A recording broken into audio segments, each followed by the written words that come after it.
of the things I've been consistently communicating to our students is that God intends to conform them to the image of His Son, to change who they are from the inside. I get to do all the Bible teaching, and it's exciting to be in the classroom. He said, I don't see myself as an inmate, a prisoner, a criminal. They're going to go back and serve in the prison where most of us will not go. Thank you for joining Mercy Today. How do mercy and compassion break down barriers and change everything? How do they bring hope? Be inspired as our guests share about the life-changing, soul-impacting work through the ministry of Mercy, Inc. and its partners. Here's your host, Dr. Dan Pritchett. Well, very glad to have you on board again. This is another episode of Mercy Today Radio. We get to tell the story of how compassion changes everything. When you think about that phrase, it's been kind of our theme phrase, compassion changes everything, because that's really what the work of mercy. In a number of regions and countries around the world, they introduce compassionate services and humanitarian services, opens the relational doors for disciple makers and church planters and missionaries to carry on that work. So we get to tell about that great work of Mercy, Inc. and its partners and friends. So when it comes to sharing the love of Jesus with people who need to hear, and that's really kind of the focus of our show, and all the world mission is all about sharing the love of Jesus with people who need to hear. There are some pretty hard places to reach.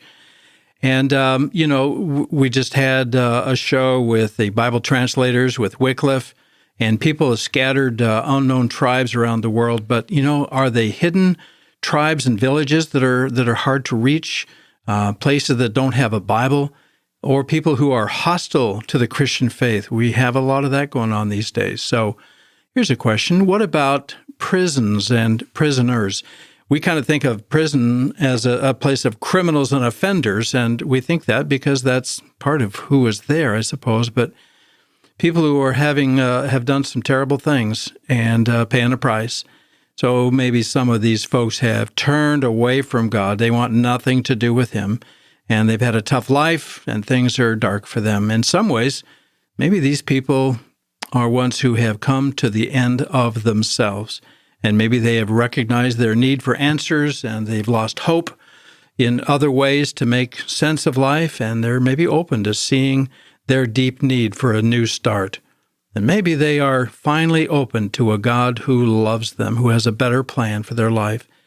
And maybe we don't just understand the mind and the heart of the prison. So we're going to talk today about this theme. The name of the episode today is No One is Beyond God's Reach.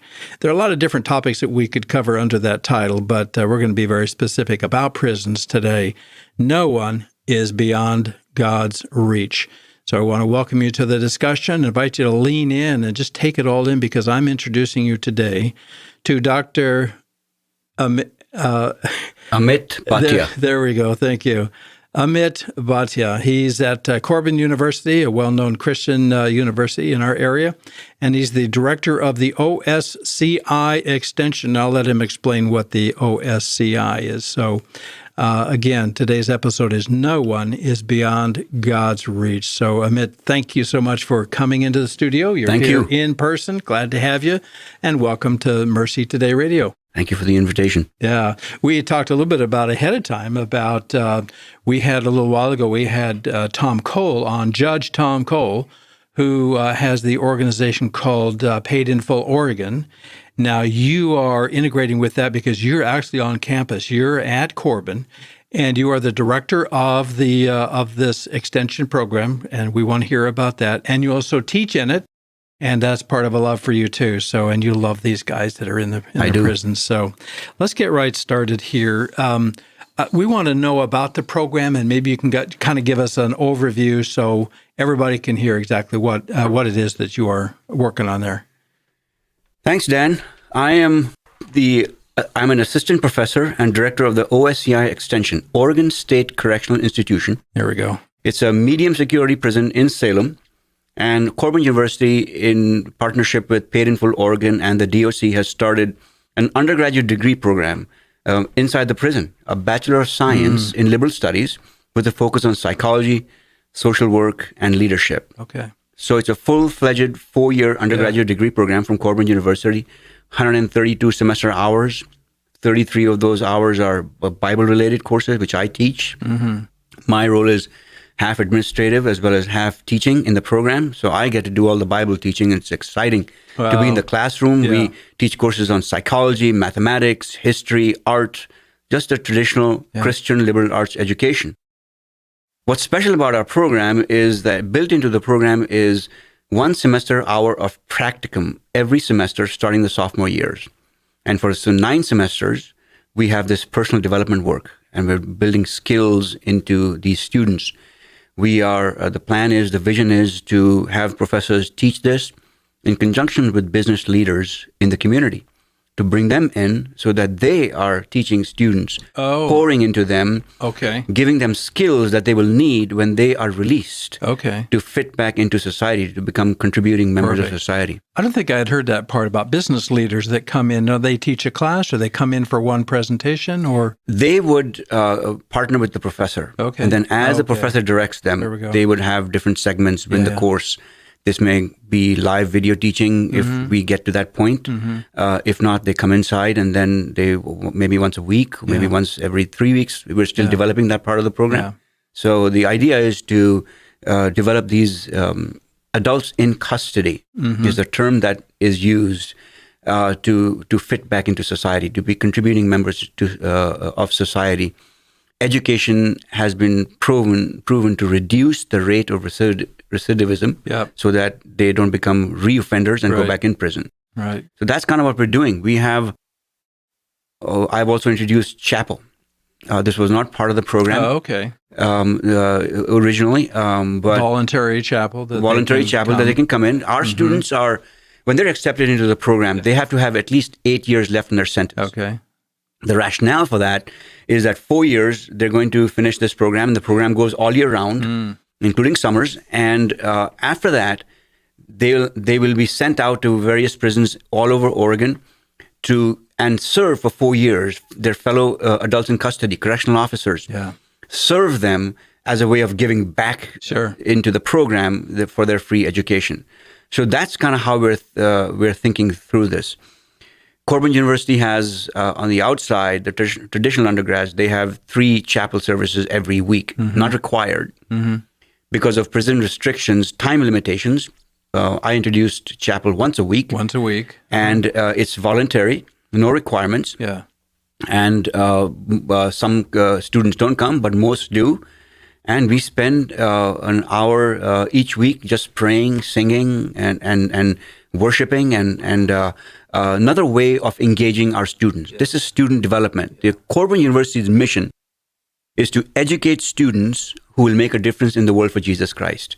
So we engage them in the classroom setting. We engage them interpersonally, study hall and college orientation, as well as chapel. And just another way of developing our students. So that's what we are gearing toward. Preparing these men. They're in a mission field. They're going to go back and serve in the prison where most of us will not go, but they will. If they keep their eyes on Jesus, he's going to turn the world upside down through them. Oh my gosh, there we go. So 8 years, 4 to do the program, and then at least 4 more remaining on their sentence. So they can do that work and live out what they have been learning to do. And so I want to ask a little bit about some of those students in the program and so forth, but I want to go back to what you're doing there fits perfectly with Corban's mission statement, which is for all of their students. And so would you rephrase that again for us? Corban's mission is to educate students who will make a difference in the world for Jesus Christ. Wow.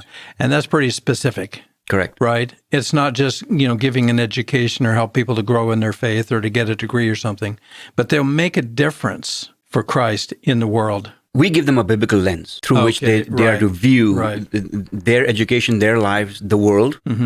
And then as they're educated, as they're developed, as they have skills, they're going to go out into the world and live as disciples of Jesus Christ and influence people wherever they are, in their sphere of influence, where they're doing life, in their neighborhoods, at their work, where they interact with people in clubs, whatever it might be.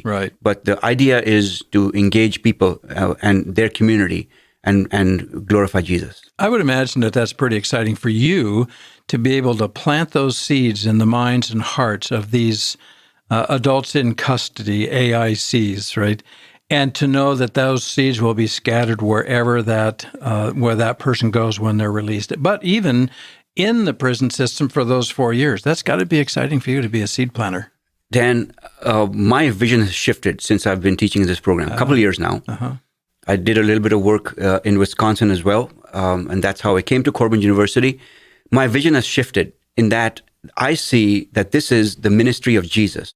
This is Jesus' mission field, and this is the work that he is doing inside the prisons. Yeah. And he has given Corban University and Paid in Full Oregon the invitation to come and join him in the work that he is doing. There we go. I get to step into the classroom on a regular basis and tell students, Jesus is not finished with you. Yeah. He fully intends to glorify himself in you and through you. Yeah. Keep your eyes on Jesus. And if you say yes to him and keep saying yes to him, he is going to turn the world upside down around you. I love it. So I want to recapture that. Where you said Jesus isn't finished with you yet. You say to the person that's in the program. Correct. I want to flesh that out a little bit and ask some more about that right after the break. Don't go away, folks. We will be right back. I'm Brad Swinford with Salem Concrete Paving. It's a privilege to partner with Mercy Inc., who provides hope to people around the world by meeting critical needs and introducing people to Jesus. I know that through Mercy Inc., I'm investing in God's kingdom as they spread the love and gospel of Christ around the world. So please join me in supporting Mercy Inc. and Mercy Today Radio by praying or going to their website at mercytoday.global. Thank you. Here is Mercy Inc. Executive Director Doug Hoffman with another Mercy Minute. Today I want to take you inside a brothel in South Asia. And we're come alongside the women within that brothel because of COVID. It's all shut down. But in particular, we're about the children that are a result of the brothel. These children, of no fault of their own, are there. They're kind of stuck within it. They're not being fed. They're going hungry. Conditions are horrible in that respect. But Mercy Inc. is come alongside. We'll help provide food back to those children. We're providing 3 meals a day for them. And for $25 for 2 weeks, we can provide food for them of rice and lentils, in particular basic food. But also with that, then we're also providing some spiritual awareness and building that relationship with those children, with their mother, to make a difference in their lives for eternity. Thank you. What's one of the best ways to increase your market share? People want to do business with organizations that provide excellent products and services and give back to their community. As a sponsor of Mercy Today, we can help you do both, and we'd be honored to partner with you to share your story with our listeners. Let our team of seasoned business professionals help you grow your organization so that you can have its maximum kingdom impact. Visit our website and learn how to be a sponsor at mercytoday.global.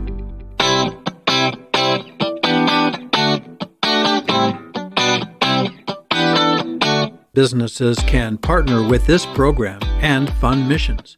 Go to mercytoday.global and click on the Business Resources link.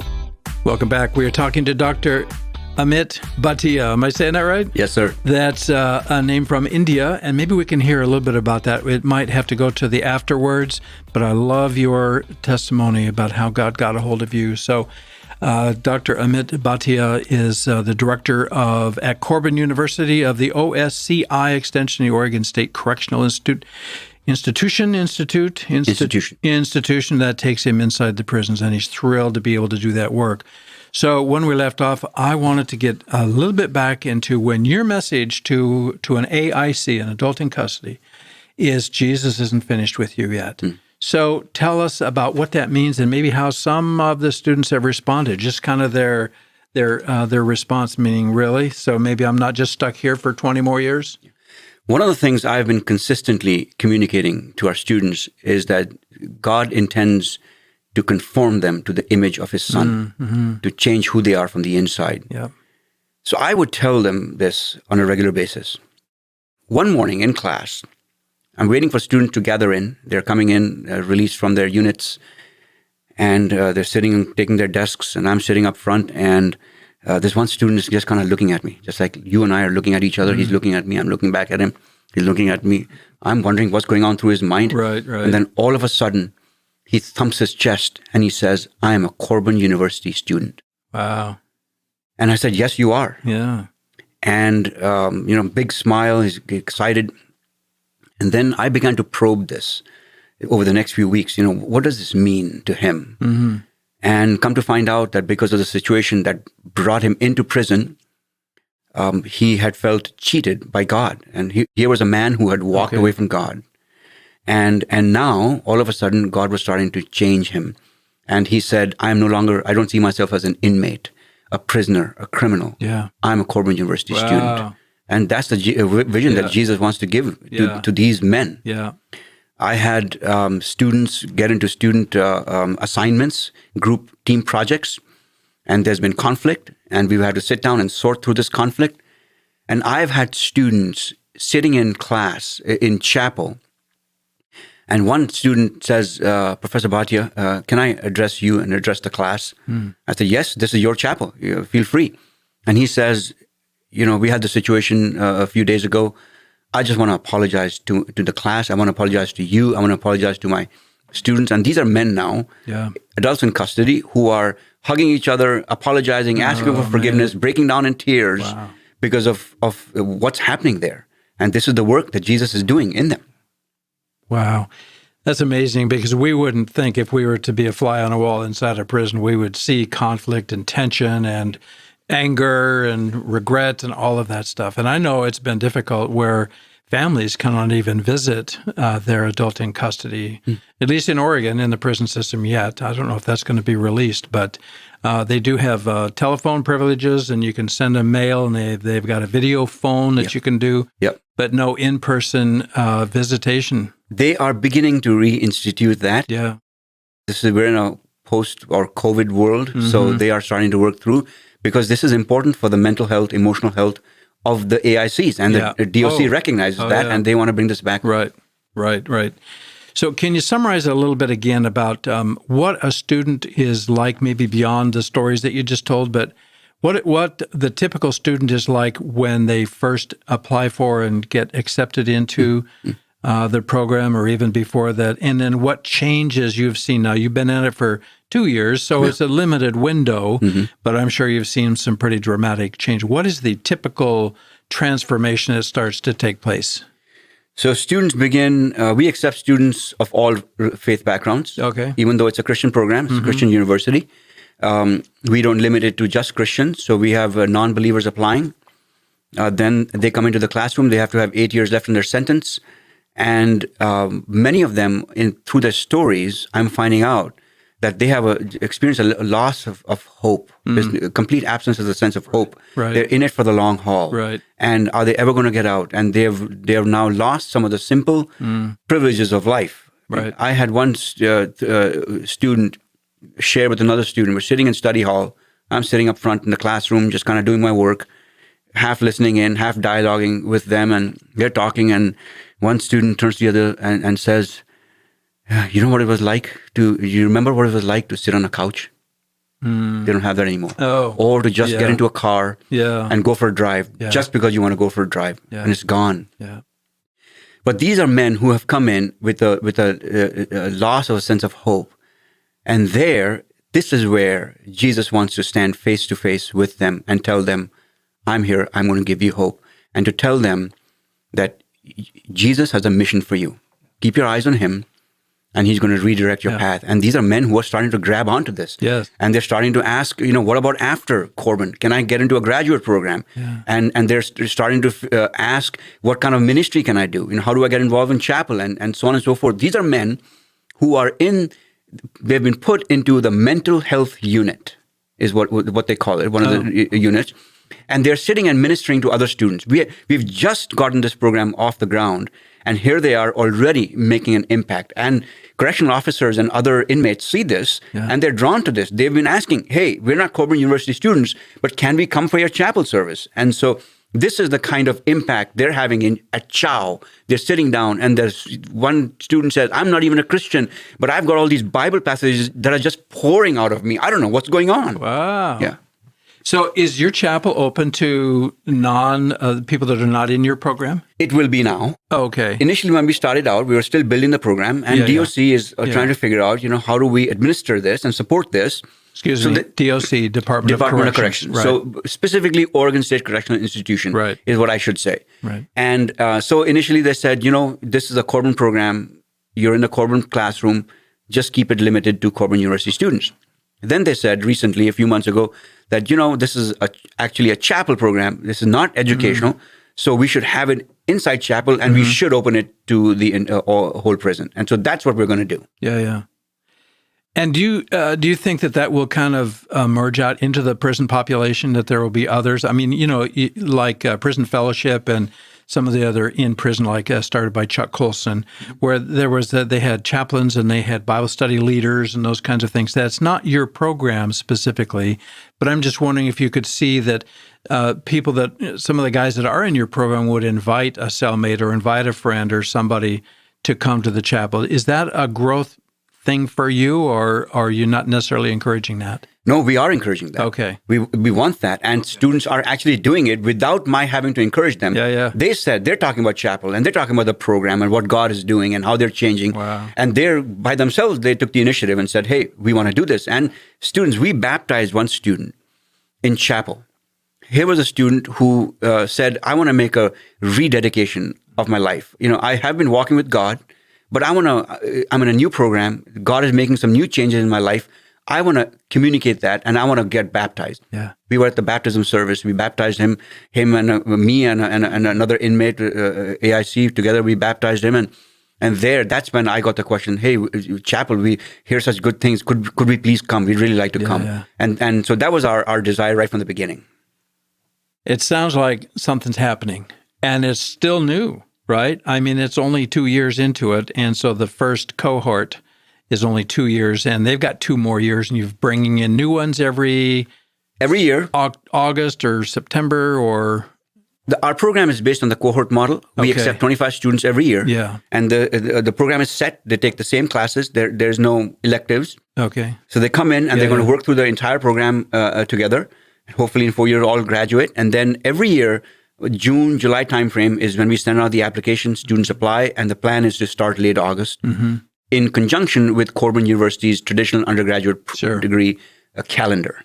And so we've got 48 students now. One student we lost because he got early release. Good for him. He was disappointed because he couldn't finish his education, but he's out. And another one, we have deferred his start date to this fall. And then now we're in the process of admitting 25 more students. Curious about the selection process. I don't want to get into the weeds on this, but in a prison, I know that there are some natural-born leaders, some that are more followers, some are more passive. Are you looking for any of those kind of personality characteristic traits or anything like that?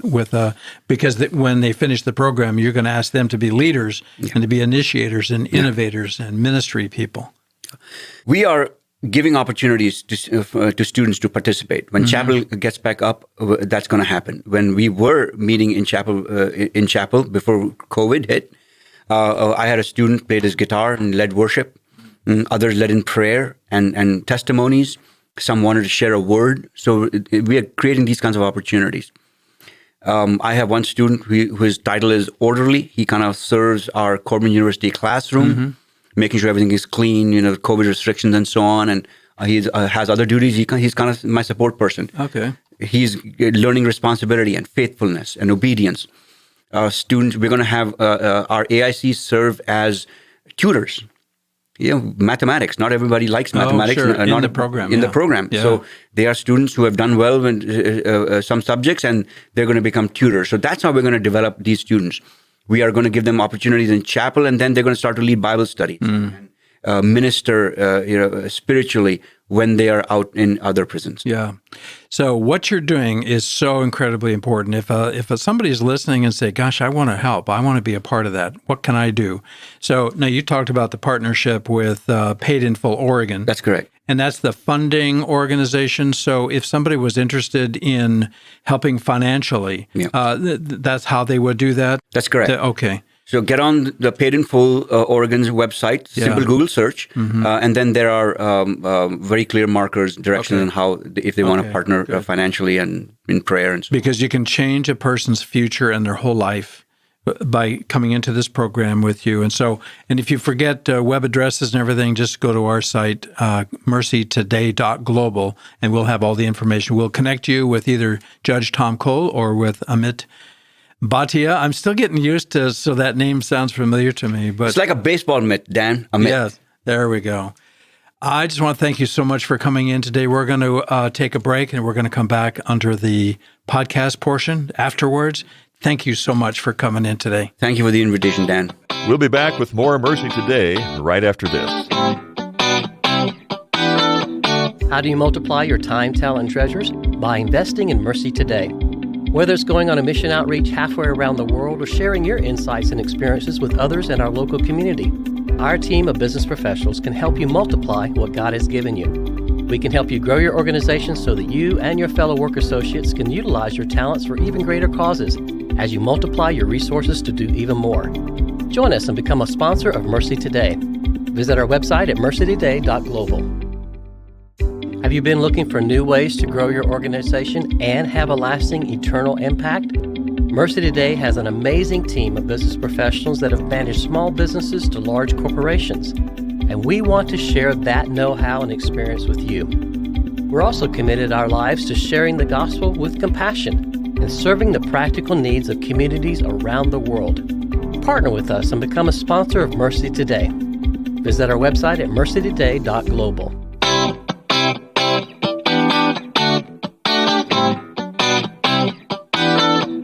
This is Doug Hoffman, Executive Director for Mercy, Inc. I want to thank you for listening to Mercy Today.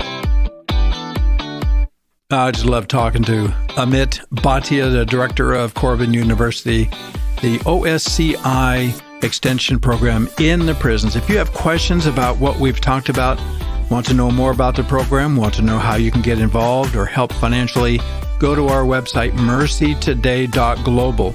If you're interested in a short-term mission trip and all the other kinds of things that we do cover, just go to the contact form and just give us a hint what you'd like to say or what you'd like to ask, and we will get back to you.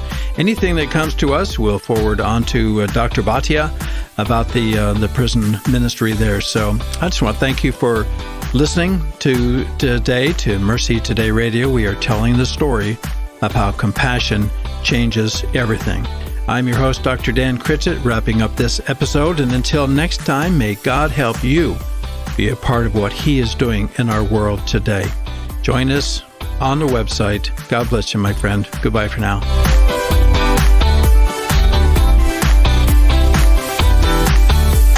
Welcome to the AfterWords portion. We're talking with Amit Bhatia, who is the director of the OSCI, Oregon State Correction Institution program at Corban University, a well-known, highly regarded Christian university in our area out here.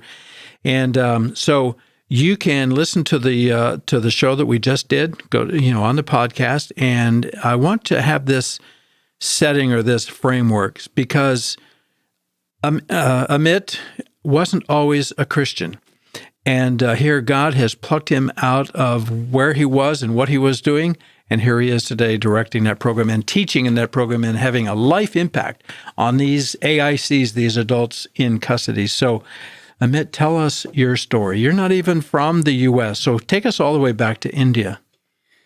Dan, I came to the United States in 1987.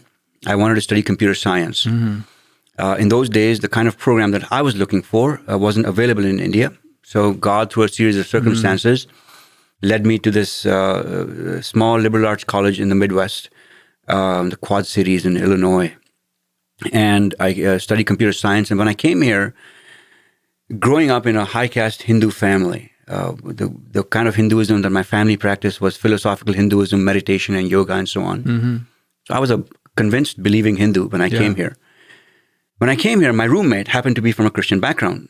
And they were introducing me to life in America, teaching me about donuts and cheesecake and how to throw a football. And there you go. And then one evening, there were four of us who'd hang out together. Three of us one evening were sitting in my dorm room, my roommate, another kid from across the hall, myself, and we were talking about religion that evening.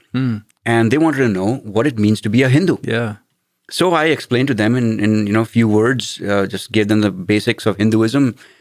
And then they said, well, we're both Christian, And this is what we believe. And so they opened up a Bible, and starting from John 3:16, they laid out the plan of salvation. Sin and heaven and hell and forgiveness and cross and Wow, good for them. These are college kids, right? college kids, convinced Christians, believing Christians, and they share the gospel. That was a divine appointment, right, to put you in the midst of those people. That was a divine appointment, Dan. I ended up with this kid, and I ended up with him at that time because I had actually lost 1 year in India. I was a truant myself, right on the edge of gangs and drugs. And God in His sovereignty, I wasn't a Christian, but God in His sovereignty spared me the angst. Yeah.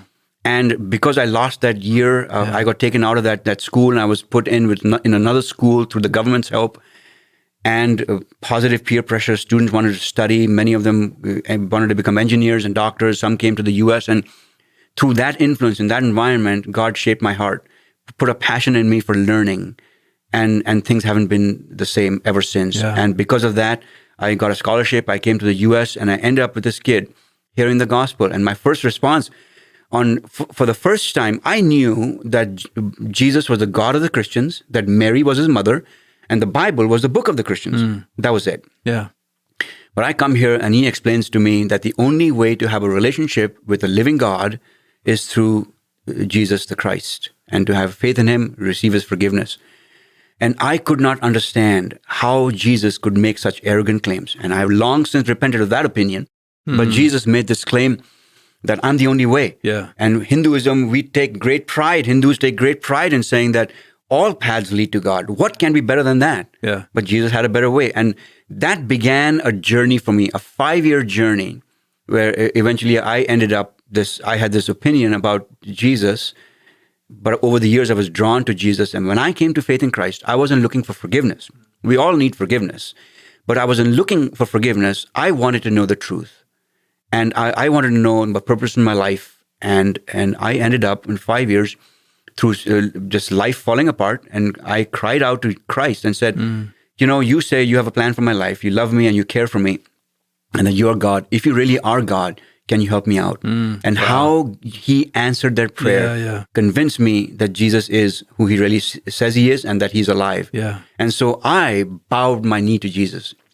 So moving away from Jesus, how could you make such an arrogant claim to saying, Jesus, you are God? Now, you said earlier that you were drawn to Jesus. Was it his character or His teaching, or what was it? Do you remember that drew you to Him? I do. That evening put me on a journey where I started to articulate the questions I had in my life, in my heart, that I hadn't yet put in words. One of the things I was looking for was peace. There was just a complete absence of peace in my life. Turmoil inside my heart, turmoil outside. I was alone. I had left home on my own. I was looking for peace. And without my knowing it, through my conversations, to once in a while attending church, through Bible studies and living with a Christian family, I started to associate anything that had to do with peace with the person of Jesus. Oh, interesting. Okay. So I was drawn to Jesus because I wanted that peace. Sure. That I thought He can give me peace. Yeah. But it was revolting for me because conversion in Hindu terms, in Indian terms, is a bad thing. There's a social stigma attached to it, and you're the black sheep of the family. So that would kind of keep me away from it. But I was drawn to the person of Jesus. And I was sharing the gospel, telling people about Jesus even before I became a Christian because I was drawn to Him. And I had associated everything that had to do with peace with Him.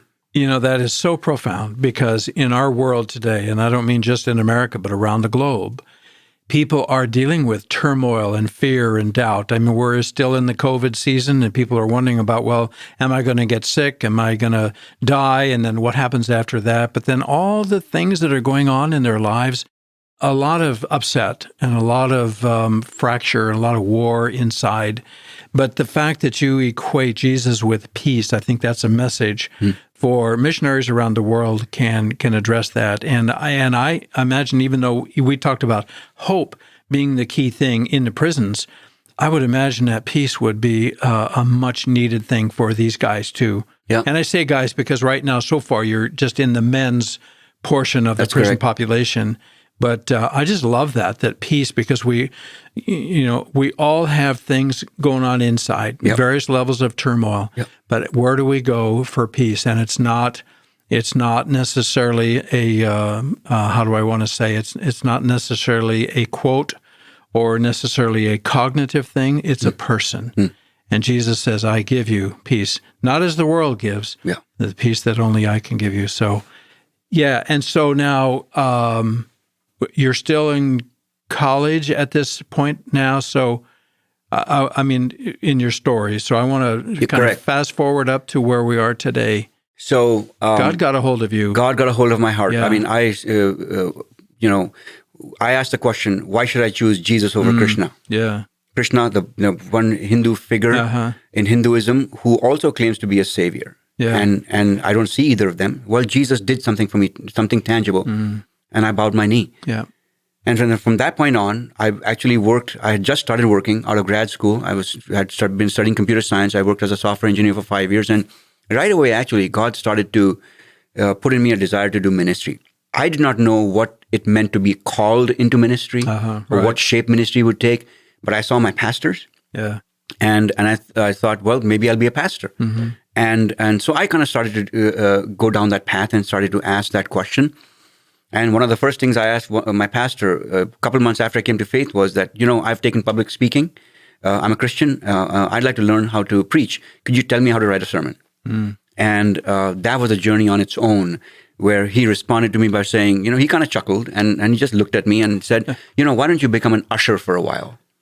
And I was sitting, so they gave me the usher's job Sunday evening, Sunday morning. I would sit and hang up people's coats, shake their hands, and they would walk into church. And I sat there. And one Sunday morning, I was sitting there, and he began to preach from Psalm 37. And I was daydreaming, and I was just, springtime, thinking about basketball and tennis. And he said something that kind of grabbed my attention. And I knew it was in the Psalm, so I'm kind of fumbling through my Bible. And so he saw me struggling, and he said, Psalm 37. And delight yourself in the Lord, and He will give you the desires of your heart. I wanted to be in ministry. Yeah. So I said, that's what I need to do. I need to delight myself in the Lord. And that began a journey of walking with Jesus, seeking Him in prayer and through His Word. That was the foundation for what I needed to be in ministry. I served 5 years as a software engineer, and then by that time I was already in seminary. And then over 5 years, God kind of shaped me. And I realized that what I love to do is congregational ministry.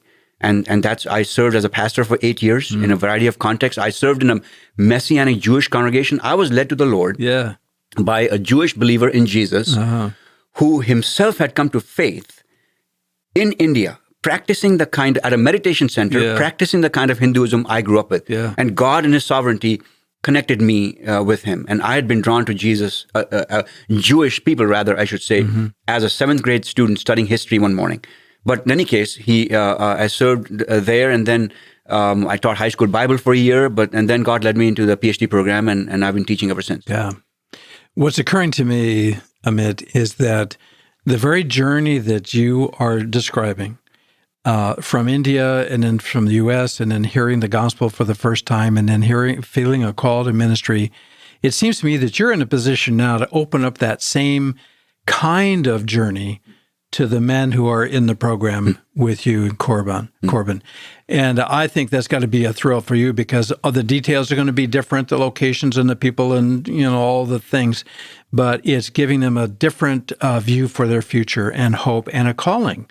And now you get to do that. And who knows where some of these guys in your program, because you're going to be here a while, you'll love this work, and I know you're very good at it. You're going to give that vision and that hope and that peace to guys who want to replicate that and want to serve the Lord in whatever, first of all, in the prison system and then outside. I just think that's got to be an exciting sense for you to know that you are doing that, raising up leaders who will honor God, because you tell them that Jesus isn't finished with them yet, and they will start to believe you and start to get a sense for what that vision and what that calling is. I get to tell students on a regular basis that Jesus isn't finished with you yet. Yeah. He fully intends to glorify Himself in you and through you. And if you will say yes to Him, He's going to use you to turn the world upside down around you. And to get to tell them every single day that Jesus has a plan, that He is working in prison, He's working outside, He's inviting you to join Him. That's how I see my role. This is Jesus' ministry, and He has invited me, He has invited Corban University and Paid in Full to partner with Him to do what he is doing and to tell them that God fully intends to glorify himself in you, that his plan is to conform you to the image of his son, and to say that the past is the past. Now you look to the future, keep your eyes on Jesus, and that's what gives these men hope to continue and then to plan on and ask for and to seek the plan that Jesus has for them. So the phrase that's coming to my mind, and we're going to wrap this up in a minute here, but the phrase "let go."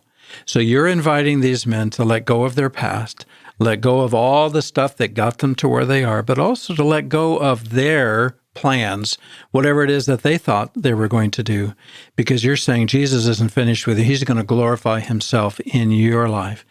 It's got to come like a breath of fresh air, an exciting vision and challenge for these men. And no wonder they seek you out. No wonder they come to the chapel.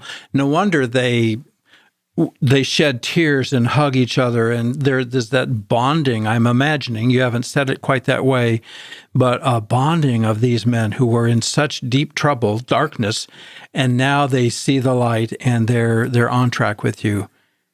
Dan, let me share a couple quotes with you. Okay. A few months into our program, I asked our students to reflect on what God was doing in their lives, academically and spiritually. Academically, I'm relearning how to use my brain, sweeping out the dust. Hang on a second. This is a quote from one of the students. One of the AICs. Okay. I'm relearning how to use my brain, sweeping out the dust and cobwebs, getting the machine running again. Wow. I can't think of anything more mindless than prison. It makes your brain rot. Like everything else, the mind requires exercise or it atrophies. Spiritually speaking, God is not done with me yet. He is putting me to work, giving me a purpose for his kingdom. My life of freedom may be over, but I am not down and out. Never count God out. Wow. I learned that for God I am enough with all my flaws and virtues, that he can help me to work on my flaws, and my virtues are because of him and to honor him. I love it. These are just some of the You're quotes. just reading this right off the page of what this person has said. wrote. Yeah, that's beautiful. Did you have another one? You said a couple of quotes. I can't change the world, this AIC says, but if I change myself, I can make it a better place, one person at a time. And that's the vision you want to give them. That's the vision that Jesus is putting in them. That's the hope they have, that their life still matters. It matters to Jesus. The past is not the finished story. Jesus can change that, and that's what he's doing. And this is what they hang on to. And now they've got hope to live every day, one day at a time, for the Lord. There you go. So again, as we finish, I said that a couple of minutes ago, but I'm imagining that these guys that you're having this impact on, they might come to this truth, and that is, even though they're in prison, they are living liberation. Yeah. And there are people who are not in prison, but they have their own bondage and their own prisons, right? By their behavior, their attitudes or beliefs or whatever else. And so you're offering them the liberation, because even the bars and the cells and the guards and everything else can't take that away from them, because you are helping them become liberated for what God has called them to do. Yeah. Yeah, fantastic. One last thing. So we have people listening who would, I think, benefit by a word directly from you. So if you could gather a thought together and speak directly to the listener about your program or about the vision or about friends that they might have that are in prison, or just that whole concept, just speak directly to them right now. When I started teaching in a prison program, this was in Wisconsin, on my second day of class, I was sharing with the students that here's a vision that's been clunking through my head ever since I started teaching, that Jesus is standing in the center of the classroom, singing and dancing and rejoicing over what he is doing in the lives of these men. So I want to say to you that this is the ministry of Jesus. This is a mission field that you and I will never be on, but these AICs will. Jesus is going to work in them. He's going to work through them. He's going to impact the prison world, other AICs, through these men. This is an invitation to me, to Corban University, to pay it in full, to you, to partner with Jesus. Think about what happened in the Gospel of John. The writer of John tells us that when Jesus was out doing ministry, he would look out to see where the Father was working, and he would join in. And that's what Jesus is doing for us. He's inviting us that this is where I'm working. Come join me. And I want to encourage you to partner with what Jesus is doing in this world. Beautiful. And we all have our own individual calling, but it's a partnering, it's coming alongside, it's doing what he has equipped and called us to do. Thank you. No one is beyond God's reach. That's our episode for today. Dr. Amit Bhatia at Corban University with the Oregon State Correctional Institution Extension. What a great story. Thank you very much. Will you come back again? Whenever you want, Dan. Thank you. Thank you. And he's invited me to his office, so I'm going to go and maybe even into the chapel service in the prison. You need to come, Dan, and share a word with them. I will do that. All right. God bless you, my friend. Thank you, sir. That's it for today. No one is beyond God's reach.